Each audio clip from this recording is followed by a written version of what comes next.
API, SN, SJ, SN, ANP, JASO, 5W30, 20W40, 20W50, SAI, mineral, semissintético, sintético, monoviscoso, viscoso, multiviscoso. Quem sou eu? Qual é o meu nome? O que eu vim fazer aqui mesmo? O cara chega no autopeça, olha para aquela prateleira, cheio de óleo, cheio de sigla, cheio de nome estranho, uns bagulho que parece que todo mundo entende e eu não entendo nada. Parece que todo mundo sabe do que tá falando e eu não tô entendendo porcaria nenhuma. E eu tô desesperado porque parece que esse assunto é sério e essas siglas eu não entendo nada. Eita que pariu. Calma, chegado. Eu vou explicar pra você. Calma e relaxa. Você vai entender isso tintim por tintim. Relaxa. Deixa comigo. No final da Revolução Industrial, no século XIX, surgiu o petróleo. Com quase nenhum refino, mas mesmo assim oferecia um lubrificante mais eficaz aos que se usava no auge da Revolução Industrial, que eram óleos vegetais de origem animal, óleo de baleia, óleo de mamona. Então máquinas robustas, máquinas fortes de trabalhos intensos, com lubrificantes que não conseguiam suportar a temperatura, não conseguiam suportar o exercício severo daquele maquinário. E o petróleo então chegou para alavancar esse progresso, oferecendo aos maquinários uma durabilidade e um funcionamento mais eficaz. Então a indústria mundial evoluiu mais ainda. Mas até então, o petróleo, com pouca tecnologia disponível naquela época, ele era pouco explorado. Tinha poucos refinos, né? Daí então vieram as indústrias petrolíferas. Junto com elas, os seus engenheiros químicos. Meu parceiro. E aí que ficou legal. Porque aí conseguiu extrair do petróleo uma porrada de coisa. Querosene, óleo diesel, lubrificante, gasolina. E aí então surgiram os automóveis. Automóveis de carga também. Os caminhões também. E aí, meu parceiro, o que acontece? Virou uma festa. Virou uma festa. Então descobriu-se que através de uma boa lubrificação, de uma lubrificação mais eficaz, podiam-se construir máquinas melhores, mais rápidas, maiores, mais velozes, né? Começou-se então a descobrir que o petróleo tinha muito mais ainda para oferecer. Começaram a descobrir diferentes compostos, diferentes aplicações para os derivados do petróleo. Isso. E os engenheiros pelo planeta inteiro desenvolveram suas bundas e colocaram em prática máquinas que exerciam funções que precisavam de lubrificantes específicos. Porque através da evolução da máquina, começou a perceber que nesta evolução vinha junto o aquecimento, o uso severo, os diversos aspectos da lubrificação, e é aí onde nasce um conceito sobre lubrificação também muito mais aprofundado. Mas o que acontecia é que a indústria petrolífera fazia o óleo mediante a demanda do mercado. O refino, apesar de já ser bem explorado, não existia a especificação exata para aquele tipo de maquinário. Isso começou a acontecer também para os carros. O mesmo lubrificante que era para uma máquina, acabava se usando no carro. Mas começou a perceber que o lubrificante para a máquina não servia para lubrificar o carro, porque a médio e longo prazo, aquele lubrificante não supria as necessidades do carro. Ainda mais com processos, técnicas e engenharias completamente diferentes espalhadas pelo mundo inteiro. Uma coisa era uma fábrica de carros inglesa. Outra coisa era uma fábrica de carros alemã. Americana, então, nem se fala. Não eram só línguas diferentes, eram engenharias diferentes. Até hoje elas são assim. Técnicas de montagem, mecânica de funcionamento, metrologia, algo completamente diferente. Então, o óleo oferecido no mercado pelas petrolíferas acabava por não satisfazer as necessidades das diferentes engenharias. E não era por questão de má qualidade, era simplesmente por diferenças de produção, diferenças de criação e construção daquelas máquinas. Aí o alemão falava assim: Nein, nein, nein, nein, nein, ich nicht meine Autos. O francês: Non, monsieur, c'est lubrifiant Queen Moteur. O italiano: No, questo lubrificante está danneggiando i miei motori. Os russos: Нет, это смазка, mein drive, E foi aí que o petróleo conseguiu a sua primeira guerra. Porque diferente da música, que unia as pessoas pela sua capacidade de emocioná-las, o petróleo era a necessidade de todos. Mas as diferentes tecnologias e diferentes máquinas não estavam satisfeitas com a qualidade do refino que existia no mundo inteiro. E foi aí que surgiram os bolinhos podres. Instituições, conferências, reuniões entre líderes e representantes dessas tecnologias, desses fabricantes, empresários, engenheiros, para que pudessem estabelecer um tipo de lubrificante que pudesse atender às especificações de lubrificação para automóveis. Daí então surgiu a API, que fazia parte do bolinho podre dos carros produzidos e projetados na América, Instituto Americano de Petróleo. Porque o que pegava? Os americanos reclamavam que era o seguinte: a monoviscosidade do óleo. O óleo não tinha a elasticidade da viscosidade. Ele frio ou quente, ele era a mesma coisa. Ele não oferecia uma viscosidade diferente, com diferentes temperaturas. Então ele era com um único indicativo de temperatura e ponto final. Só que no norte dos Estados Unidos, perto do Canadá, ali naquela região, até mesmo os canadenses acabavam reclamando que a temperatura é realmente muito baixa. E o pessoal do sul dos Estados Unidos acabava reclamando que o óleo não atendia as especificações porque o clima realmente era muito alto, era muito forte, o calor era muito intenso. E nesse bolinho podre eles conseguiram fazer com que os engenheiros químicos desenvolvessem uma flexibilização dessa viscosidade. Outro parâmetro era que o motor dos caras vibrava demais, cara. Vibrava muito. E a vibração cria bolhas. E essas bolhas acabavam entrando na bomba e interrompiam o processo de sucção da bomba e pressurização do óleo. Fora que, como todo mundo lá ainda estava na casa de centesimal, a vedação das camisas eram horríveis. E a carbonização que criava na cabeça do pistão, em sede de válvulas, no óleo por inteiro, era gigantesca. Então acabaram também adicionando um detergente no óleo para fazer a limpeza, a autolimpeza do motor enquanto funcionamento. Para a vibração, desenvolveram então um aditivo que fizesse com que provocasse uma estabilização no óleo durante a vibração, para ele não ficar irado igual um soufflé. Mas esse Instituto Americano de Petróleo, esse API, ele cuidava de todos os tipos de derivados do petróleo. Ele fazia o controle do refino determinado para vários tipos desses derivados, ok? Para máquinas industriais, para o querosene e por aí vai. Uma porrada de derivados. Precisava ter um controle para eles, então para isso existe a API. Dentro da API, nasceu a SAE, Sociedade dos Engenheiros Automotivos. Nasceu aí, então, uma grande fase de evolução para o óleo lubrificante automotivo. Aí começa, né? Uma siglaiada dos infernos. SA, SB, SC, SD, SE, SF. Dos anos 30 aos anos 60, foi isso. SA a SF. Esses eram os óleos que supriam a necessidade ali daqueles veículos que estavam no mercado disponíveis para o consumo. E a engenharia vai evoluindo. Os carros vão ficando diferentes. Os Hot Reds foram ficando para trás, cara. Os cabeças quentes foram ficando para trás. Motores com baixa taxa de compressão, baixo RPM, baixa potência, foi ficando para trás. A gente começou com os OHV, depois o OHC, e o motor foi subindo de competência, foi subindo de potência, foi subindo de HP, foi subindo de torque. A galera foi gostando, e aí foram os engenheiros que começaram a sentar o pau na potência, na qualidade. Saíram da casa centesimal e começaram a entrar na casa milesimal. O que até então 0,5 centésimos era aceitável, já não era mais. Aí já então se falava em 0,470 milésimos.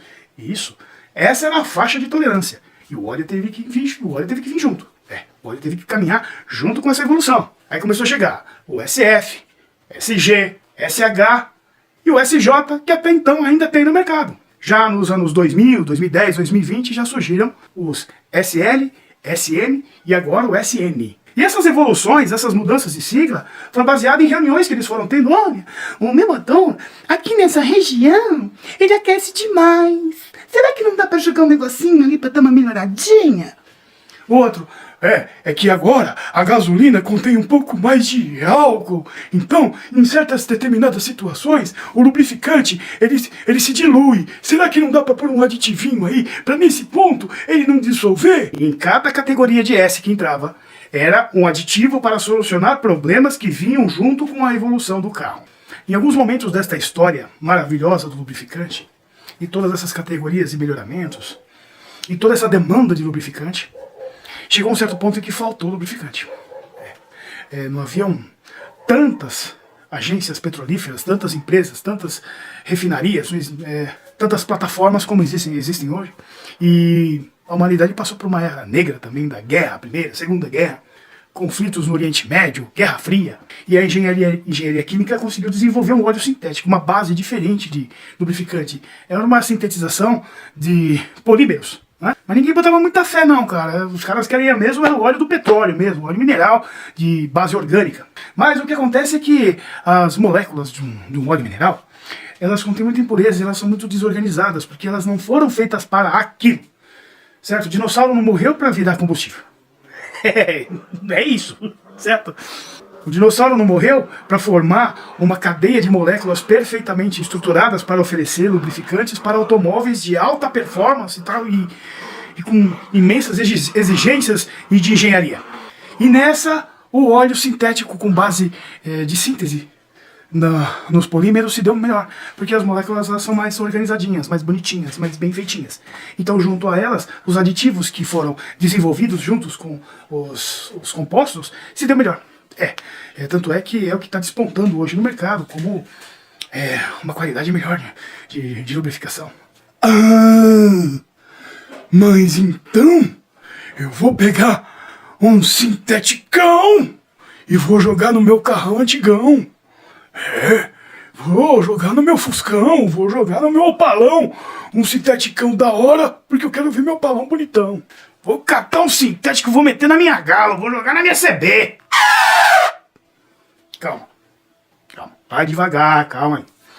Porque conforme vieram as evoluções de ambas as partes, um passo da engenharia mecânica, outro passo da engenharia química, outro passo da engenharia mecânica, outra da engenharia química, por conta da exigência do resultado do trabalho mecânico, precisaria haver uma evolução no trabalho químico. Também houveram exigências da empresa química para a construção e confecção dos motores na mecânica. Então, aconteceu o seguinte: olha, se você quer um óleo que atenda a essas especificações de viscosidade em determinada temperatura, com tamanho RPM, eu sugiro a você que melhore a estampa das suas engrenagens, que melhore a medida e o ajuste das suas peças. Aconselhamos a você que você mude o composto da embreagem da sua motocicleta. Motocicleta? Alguém falou em motocicleta? Você falou em moto aí? Você falou de motocicleta aí? Motocicleta. A gente não falou de moto ainda, né? Pois é. E foi por isso que do outro lado do planeta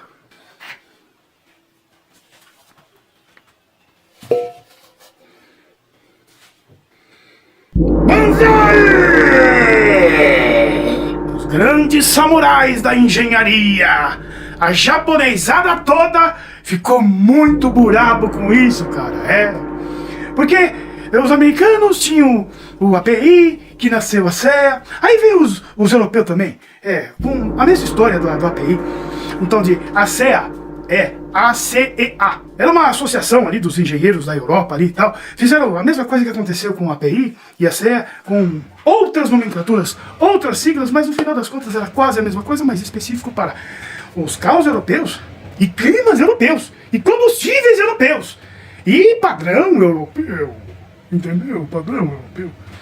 Mas a japonesada ficou de lado, cara. Os caras ficaram muito brabo mesmo, mano. E foi aí que nasceu a JASO, Organização Japonesa de Padrões Automotivos. Mas ali não é bagunçado, ali não é só para óleo, não. Ali, os padrões automotivos por qual eles citam, não somente a óleo, mas sim a toda a padronização da própria industrialização, criação, engenharia, multiplicação de conhecimento, que lá eles se unem, né? Mas levantaram a mão e falaram assim: não, Japão brabo, olha o lubrificante de homem branco do americano, né? É muito ruim, né? Porque por causa de moto de Japão, vai embreagem, imersa no óleo, né? As Harley também vão imersas no óleo, mas Harley é Harley. Você engata a primeira marcha e pra frente tá certo, porque não é uma motocicleta, é uma Harley, entendeu?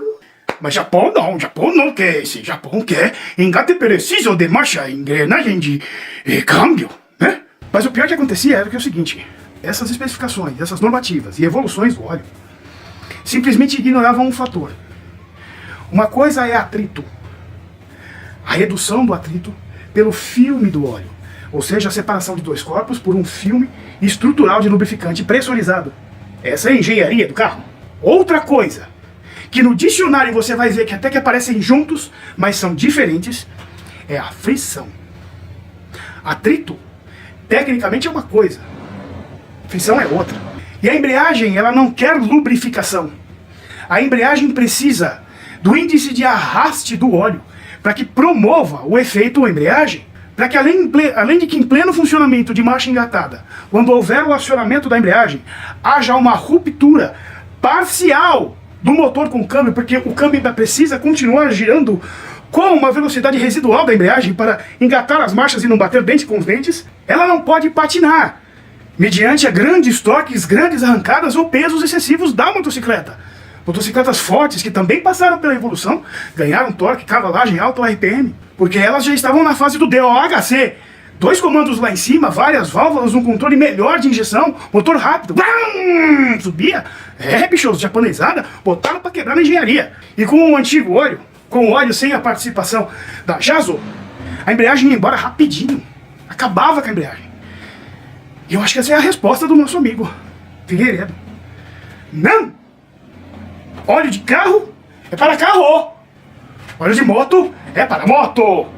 Acho que você conseguiu entender essas diferenças. Então, por favor, está aí sua resposta. Plim! Beleza? Quem aí já não pegou um separador de embreagem e você não viu nela, num dos separadores, nos separadores, num do lado do separador, umas espécies de uns furinhos assim. Igual a minha moça, isso aqui minha mãe é calombinho, né? Na minha luva. No separador são furinhos. Aqueles furinhos fazem papel de ventosa. Elas não fazem assim, lógico, porque é metal, né, cara? Mas elas ficam assim para fazer o papel de ventosa. Para na hora que houver a frição entre o disco de embreagem e o separador, o óleo faça o papel de arraste e arrastar também o câmbio, para o câmbio ter a rotação residual. E quando você soltar a embreagem, e que haja o agarre entre o separador e o disco, que haja contato total e que ela não fique deslizando em altas rotações, que não fique separando. Senão o índice de degradação da embreagem vai lá para baixo, acaba com a embreagem rapidinho. E a japonesada ficou brava pra caramba, porque esse óleo é vagabundo, né? Esse óleo não presta, esse óleo não vai no meu motocicleta. Ai! Então a Jaso desenvolveu também aditivos, comportamentos e estruturas no óleo, adicionados também à própria engenharia do SAI, porque acabaram introduzindo junto no mercado óleos específicos para motocicletas que continham a tecnologia de embreagem submersa. E esse assunto vai longe, brother, porque ainda existe a tecnologia da injeção eletrônica, por qual o óleo não pode conter resistência elétrica superior para não interferir nos sensores de rotação, sensores de movimento de comando, sensor de rotação da árvore de manivelas. Chegou o carro flex, onde a taxa de compressão se altera e a contaminação que existe entre os gases do motor é algo que pode modificar quimicamente o óleo. Então houve uma melhoria. Esse assunto vai longe. Escreve aqui nos comentários, ajuda o Gordo, dá uma força pra mim, dá uma força pro Gordo, comenta aqui nos comentários se você quer que eu continue esse vídeo, que eu faça uma parte 2. Se você quiser, eu consigo fazer mais um vídeo de pelo menos 1 hora, ou pelo menos mais 3 partes de vídeo só falando de óleo. É gostoso, é legal, cara. Falar de óleo é muito bacana, é algo que acompanha a evolução de toda a tecnologia, crescimento e evolução da mecânica. Faz parte das nossas veias, aqui não corre óleo, aqui não corre sangue, corre óleo, gasolina. Você entende, bicho? Tá no nosso DNA, cara. Tá no nosso DNA. Então comenta nos comentários se você quiser, né? Dependendo de quantos comentários tiver pedindo o segundo vídeo, a gente faz, não tem problema. É isso aí. Então, não gostou do vídeo? Curtiu? Dá um joinha aí, dá um like, compartilha com os amigos, tá? Se não for inscrito no canal, se inscreve aí no canal, já que tá à toa aí mesmo. Se inscreve aí no canal, bicho. Ativa o sininho, dá uma força pro Gordo aí, tá? Manda você também a sua pergunta num videozinho de 1 minuto, no William Bonner, assim, grava no William Bonner assim. Manda aqui no meu telefone aqui, ó. Tá aqui o telefone, tá? Só não liga, por favor, eu não atendo telefonemas. E espero que você tenha gostado do conteúdo, tá bom? Obrigado por ter ficado comigo até o final. Se cuida, tamo junto. Só mais uma coisa. Cameras War.